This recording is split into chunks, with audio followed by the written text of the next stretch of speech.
Hi everyone, this is from CBIS academy. இன்றைக்கி நம்ம Dinamani news பேப்பரில் இருக்கக்கூடிய கரண்ட் அஃபேர்ஸ் பார்க்கலாம். ஃபஸ்ட்டு பார்த்தீங்க அப்படின்னா, குடியரசுத் தலைவர் மாளிகையில் இன்று ராஜாஜி உற்சவ். ஸோ இந்த டாபிக் பார்த்தீங்கன்னா group one main syllabus paper 2 freedom struggle leaders in தமிழ்நாடுல ராஜகோபாலாச்சாரி மற்றும் ஹானஸில் வந்து கவர் ஆகும். ஸோ இந்தியா வந்து விடுதலை அடைந்த பிறகு பார்த்தீங்க அப்படின்னா 1948 ஜூன் 21 1950 ஜனவரி 26 வரைக்கும் நம்முடைய நாட்டின் சுதந்திர இந்தியாவின் கவர்னர் ஜெனரலாக வந்து ராஜாஜி தான் வீற்றிருப்பார். ஸோ அதுக்கு முன்னாடி பார்த்தீங்கன்னா மவுண்ட் பேட்டன் வந்து இருந்திருப்பார். ஸோ அவர் போனதுக்கப்புறம் அந்த பொறுப்பை வந்து ராஜாஜி தான் ஏற்றிருப்பார். அடுத்ததாக பார்த்தீங்க அப்படின்னா அவருடைய விடுதலை மற்றும் சுதந்திர போராட்ட தியாகத்திற்காக தான் இந்த சிலையானது இப்போ குடியரசுத் தலைவர் மாளிகையில் வந்து நிறுவப்படுகிறது. ஸோ நம்மளுடைய பிரதமர் அமைச்சர் மோடி வந்த பிறகு பார்த்தீங்க அப்படின்னா ஆங்கிலேய சிலைகள் எல்லாமே படிப்படியாக அகற்றப்பட்டு நம் நாட்டின் விடுதலை போராட்டத்தில் பாடுபட்டவர்களுக்கான அந்த சிலை வந்து நிறுவப்படுகிறது. அதே மாதிரி பிரிட்டிஷ் காலத்தில் கட்டப்பட்ட அந்த கட்டிடங்கள் எல்லாமே அகற்றப்பட்டு சென்ட்ரல் விஸ்டா அப்படிங்கிற பேரில் வந்து புதிதாக கட்டிடங்களை வந்து கட்டிக்கிட்டு இருக்காங்க. ஃபார் எக்ஸாம்பிள் சேவா தீர்த் அப்படிங்கிறது பிரதமருடைய அலுவலகம், கடமை பவன், இது எல்லாமே புதுசாக வந்து கட்டிட்டு இருக்காங்க. ஸோ பிரிட்டிஷ் கவர்மெண்ட்டில் பார்த்தீங்க அப்படின்னா அவங்களுடைய கட்டிடத்தை எல்லாம் கட்டினவர் தான் இந்த எட்வின் லூட்டியன்ஸ் அப்படிங்கிறவர். ஸோ அவருடைய சிலையை வந்து நீக்கிவிட்டு தான் ராஜாஜியுடைய சிலை வந்து நிறுவப்படுகிறது. ஸோ ராஜாஜி பார்த்தீங்க அப்படின்னா கிருஷ்ணகிரி மாவட்டத்தில் டிசம்பர் 10 1878 வந்து பிறந்திருப்பார். ஸோ இவர் பார்த்தீங்க அப்படின்னா 1920 வந்து காந்திஜி ஹிலாஃபத் மூமெண்ட் மற்றும் அந்த ஜாலியன் வாலாபாக் ரவுலாட் சட்டத்தை எதிர்த்து வந்து நான் கோஆப்ரேஷன் மூமெண்ட் வந்து கொண்டு வந்திருப்பாங்க. ஸோ அந்த டைமில் வந்து தமிழ்நாட்டில் இந்த நான் கோஆப்ரேஷன் மூமெண்ட் வந்து முன்னின்று எடுத்து நடத்தியவர் பார்த்தீங்க அப்படின்னா ராஜாஜி. ஸோ ராஜாஜியுடன் இணைந்து ஈவேரா பெரியார் மற்றும் சத்யமூர்த்தி அவர்கள் அந்த நான் கோஆப்ரேஷன் மூமெண்ட் வந்து நடத்தியிருப்பாங்க. அடுத்ததாக பார்த்தீங்க அப்படின்னா 1935 வந்து கவர்மெண்ட் ஆஃப் இந்தியா ஆக்ட் வந்து கொண்டு வந்திருப்பாங்க பிரிட்டிஷு. ஸோ அதன் அடிப்படையில் பார்த்தீங்க அப்படின்னா அந்த ப்ரொவின்ஷியல் மாகாண அமைச்சரவைக்கு வந்து நிறைய அவர்கள் வந்து சட்டம் இயற்றக்கூடிய அதிகாரத்தை வந்து வழங்கப்பட்டிருக்கும். ஸோ அதன் பின்னாடி தான் பார்த்தீங்க அப்படின்னா 1937 காங்கிரஸ் வந்து முதலாக தேர்தலில் வந்து போட்டிட்டு இருப்பாங்க. ஸோ ஃபர்ஸ்ட் டைமில் வந்து மெட்ராஸ் மாகாணத்திலிருந்து முதலமைச்சராக காங்கிரஸ் சார்பில் வந்து ராஜாஜி அவர்கள் தேர்ந்தெடுக்கப்பட்டிருப்பார். அதே மாதிரி அந்த இந்து அறநிலைத்துறை அமைச்சராக VM முனுசாமி, அதாவது இவர் பார்த்தீங்க அப்படின்னா ஷெட்யூல்டு கேஸ்ட்ல தான் இவர் வந்து முதலாக ராஜாஜி அவர்கள் தேர்ந்தெடுப்பார். அதே மாதிரி இரண்டாவது வேர்ல்டு வாரில் பார்த்தீங்க அப்படின்னா ஜெர்மனியும் பிரிட்டிஷும் வந்து எதிரெதிராக இருக்கும்போது காந்திஜி என்ன பண்ணியிருப்பாருன்னா இங்கே வெள்ளையனே வெளியேறு அப்படிங்கிற இயக்கத்தை வந்து தொடங்கியிருப்பாரு. ஸோ அதை எதிர்த்து பார்த்தீங்க அப்படின்னா ராஜாஜி அவர்கள் CR பிளான் அப்படிங்கிறத கொண்டு வந்திருப்பாரு. அடுத்ததாக பார்த்தீங்க அப்படின்னா அந்த 1946 வந்து பிரிட்டிஷ் வந்து இந்தியாவை வந்து விட்டுவிட முடிவு செய்திருப்பாங்க. அந்த டைமில் பார்த்தீங்க அப்படின்னா அந்த ஆட்சி மாற்றத்திற்காக ஒரு இன்டரிம் கவர்மெண்ட்டை வந்து கொண்டு வந்திருப்பாங்க. ஸோ அந்த டைமில் வந்து இங்கே வந்து வைஸ்ராயாக இருந்தவர் யாருன்னா வேவல். ஸோ அவருடைய அமைச்சரவையில் பார்த்தீங்க அப்படின்னா ராஜாஜி அவர்கள் எஜுகேஷன் அண்ட் ஆர்ட்ஸ் மினிஸ்டராக வந்து இருந்திருப்பார். ஸோ அடுத்து 1947-48 பார்த்தீங்க அப்படின்னா வெஸ்ட் பெங்காலுடைய கவர்னராக இருந்திருப்பார்.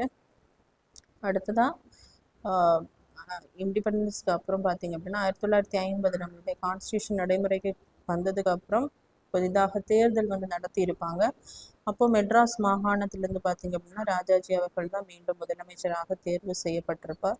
ஸோ அந்த டைமில் வந்து அவர் வந்து அந்த குலக்கல்வி திட்டத்தை வந்து கொண்டு வந்திருப்பார். ஸோ எதிர்ப்பு வந்து மிக பலமாக இருந்தனால அவர் வந்து அந்த பதவியை வந்து ராஜினாமா செய்திருப்பார். அடுத்ததாக பார்த்தீங்கன்னா காங்கிரஸில் தான் இருந்திருப்பார். நிறைய கருத்து முரண்பாடுகள் வந்து வந்திருக்கும். ஸோ 1959 காங்கிரஸை விட்டு வெளியேறி புதிதாக ஒரு கட்சியை வந்து ஆரம்பிச்சிருப்பாரு, சுதேந்திரா அப்படிங்கிற கட்சியை. ஸோ காங்கிரஸை எதிர்த்து 1962, 67, 71 வந்து போட்டியிட்டிருப்பார். கடைசியாக பார்த்தீங்க அப்படின்னா டிசம்பர் 25, 1972 வந்து இயற்கை வந்து எழுதியிருப்பார். ஸோ அவருடைய அந்த ஒரு தியாகத்திற்காகவும் அவருடைய கான்ட்ரிபியூஷனுக்காகவும் இந்த சிலை பார்த்தீங்க அப்படின்னா குடியரசு மாளிகையில் வந்து நிறுவப்படுகிறதாக அறிவிக்கப்பட்டுள்ளது.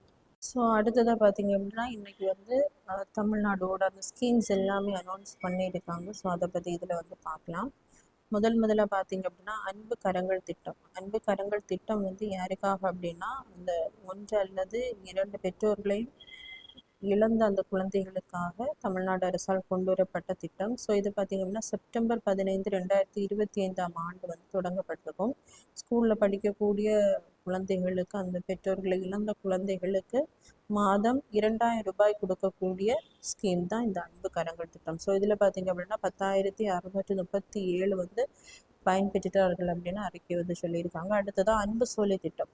ஸோ அன்பு சோலை திட்டம் பார்த்திங்கன்னா நவம்பர் 10 2025 வந்து தொடங்கப்பட்டிருக்கும். திருச்சியில் தொடங்கியிருப்பாங்க. இதுன்னு பார்த்திங்க அப்படின்னா சீனியர் சிட்டிசன்ஸுக்கு வந்து ஒரு பொழுதுபோக்கு கூடமாக, அதாவது டே கேர் கொடுக்கக்கூடிய ஒரு ஸ்கீமாக இந்த திட்டத்தை வந்து ஸ்டார்ட் பண்ணியிருப்பாங்க. இதில் பார்த்திங்க அப்படின்னா 28 டே கேர் சென்டர்ஸ் வந்து இந்த அன்பு சோலை திட்டத்திற்காக கவர்மெண்ட் வந்து ஸ்டார்ட் பண்ணியிருப்பாங்க.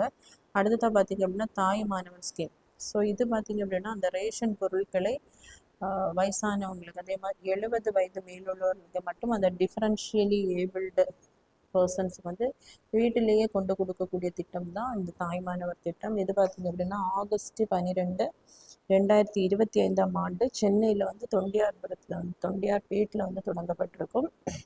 இது பார்த்திங்க அப்படின்னா மாதத்தின் 2வது சனிக்கிழமை மற்றும் ஞாயிற்றுக்கிழமையில் வந்து வழங்கப்படும். இதில் வந்து 27.41 லட்சம் பேர் பயன் அடைந்ததாக வந்து அரசு வந்து அறிக்கை வந்து வெளியிட்டிருக்காங்க. அடுத்ததாக பார்த்திங்க அப்படின்னா தூய்மை பணியாளர்களுக்கு அந்த உணவு கொடுக்கக்கூடிய திட்டம். ஸோ இது பார்த்திங்க அப்படின்னா நவம்பர் 15 2025 வந்து கலைவாணர் அரங்கத்தில் வந்து சென்னையில் தொடங்கப்பட்டிருக்கும். முதலாக சென்னை கார்பரேஷனில் தான் தொடங்கப்பட்டிருக்கும். இது பார்த்திங்க அப்படின்னா அந்த நகர சானிடேஷன் ஒர்க்கர்ஸுக்கான கொண்டு வரப்பட்ட ஸ்கீம், அதாவது அர்பனில் இருக்கக்கூடிய அந்த லோக்கல் பாடிஸுக்காக கொண்டு வரப்பட்ட ஸ்கீமு. ஸோ இது முதல்ல சென்னை கார்பரேஷனை மட்டும்தான் ஸ்டார்ட் பண்ணியிருப்பாங்க. இப்போ பார்த்திங்கன்னா February 9 எல்லா இடத்துக்கும் எக்ஸ்டென்ஷன் பண்ணியிருப்பாங்க. இதில் வந்து 3 வேளையும் அந்த சானிடேஷன் ஒர்க்கர்ஸுக்கு வந்து ஃபுட்டு வந்து வழங்குவாங்க. ஸோ 1.30 லட்சம் மக்கள் இதனால் பயனடைந்துள்ளனர் அப்படின்னு அறிக்கை வந்து வெளியிட்டிருக்காங்க. அடுத்ததான் மாற்றுத்திறனாளி பராமரிப்பு தொகை. ஸோ கவர்மெண்ட் பார்த்திங்க அப்படின்னா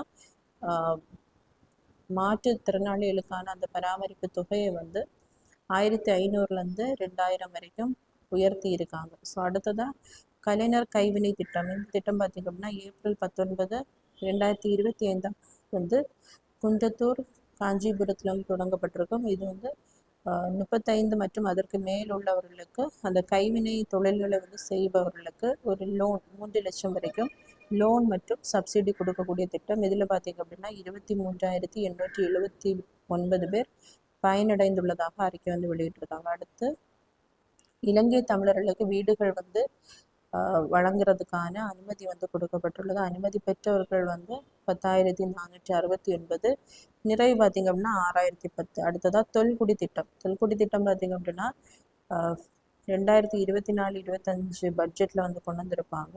ஸோ இது மெயினாக யாருக்குன்னு பார்த்திங்க அப்படின்னா ட்ரைபல், அதாவது பழங்குடியின மக்களுக்கு ரோடு, வாட்டர், ஹவுசிங், அவங்களுடைய அந்த லிவிங் ஸ்டாண்டர்ட்ஸை வந்து உயர்த்தக்கூட ஒரு திட்டம் தான் இந்த தொல்குடி திட்டம். இது பார்த்திங்க அப்படின்னா 450 கோடி செலவிடப்பட்டுள்ளதாக அறிக்கை வந்து வெளியிட்டிருக்காங்க. அடுத்ததாக அயோத்திதாசர் பண்டிதர் குடியிருப்புகள் மேம்பாடு திட்டம்.